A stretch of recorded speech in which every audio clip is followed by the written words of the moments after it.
दोस्तों, मेरी नई कहानी में आपका स्वागत है। वह काफी गरीब था। उसके पास ना तो कुछ खाने को था और ना ही रहने को घर था। वह अपने दोस्त के घर रहा करता था। उसने एक छोटी सी कंपनी में पेंटिंग का काम करना शुरू कर दिया। धीरे धीरे उसके पास काफी पैसे भी हो गए। बाद में वह काफी धनी भी हो गया, लेकिन अभी भी उसके अंदर कुछ कमी का एहसास होता था। जब वह छोटा था तभी उसके माता पिता इस दुनिया से चले गए थे। उसने कभी प्रेम को नहीं जाना था। एक दिन जब वह अपने किसी काम से बाहर गया था तो उसे एक लड़की दिखी जो कि काफी अच्छी और खूबसूरत थी।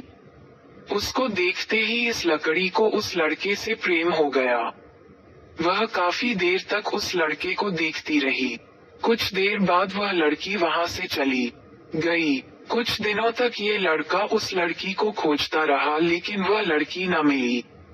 लेकिन नियति ने उस लड़की से इस लड़की को मिला दिया। वह लड़की इस लड़के के घर काम की तलाश में आई थी। लड़के ने लड़की को तुरंत घर के काम के लिए रख लिया। जब वह लड़की इस लड़के इस मिलने आई थी तो उस समय इस लड़के ने कुछ शब्द भी साफ से नहीं बोल पा रहा था, जिससे लड़की को लगा कि यह लड़का गूंगा है। लड़का भी जान गया था कि यह लड़की हमें गूंगा समझती है। इसके साथ ही साथ ये लड़की समझ गई थी कि यहाँ लड़का इस घर का नौकर है, ना कि मालिक है। अब जब भी यह लड़का उस लड़की के पास जाता तो गूंगा बन जाता है। धीरे धीरे वह लड़की इस लड़के पर काफी रहम खाने लगी। अब उसे इस लड़के के लाचारी पर प्यार होने लगा, लेकिन फिर वह लड़की एक बात से डर कर पीछे हट जाती थी। इस लड़की के भी माता पिता बचपन में ही मर चुके थे।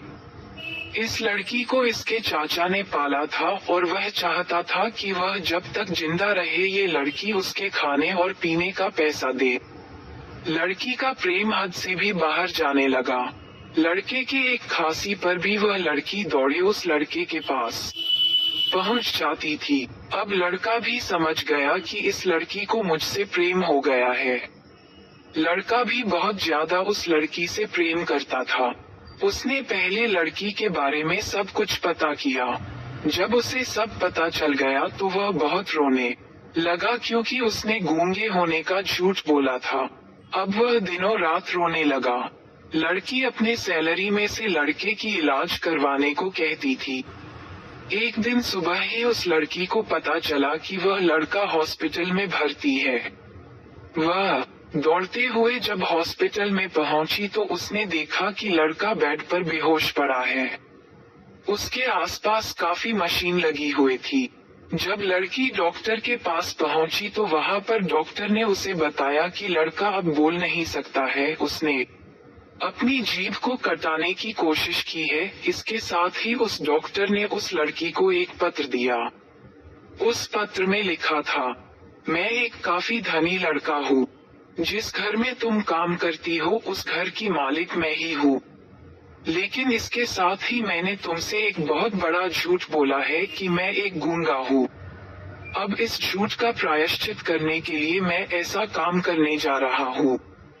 इसके साथ ही तुम मेरे घर से मेरे मैनेजर से पैसों को लेकर अपने चाचा को दे देना और एक नई जिंदगी की शुरुआत करना।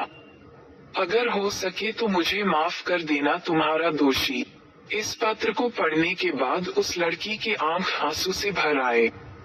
वह दौड़ते हुए मंदिर में गई। उसने भगवान के सामने कसम खाया कि जब तक वह लड़का बोलने नहीं लगता है तब तक वह कुछ नहीं खाएगी, भले ही वह मर क्यों न जाए। इधर डॉक्टर भी उस लड़के की इलाज कर रहे थे। ईश्वर ने दोनों के मन की बात काबूल कर लिए और अब लड़का बोलने लगा, लेकिन वह अपनी याददाश्त को खो गया। अब उसे कुछ भी नहीं याद था। अब इसके बाद लड़की ने उसके याददाश्त के लिए काफी कुछ किया, लेकिन याददाश्त न आ सका। अगर प्रेम की नींव को झूठ पर रखा जाए तो वह गिर ही जाता है। आपको मेरी कहानी कैसी लगी कमेंट करके बताएं।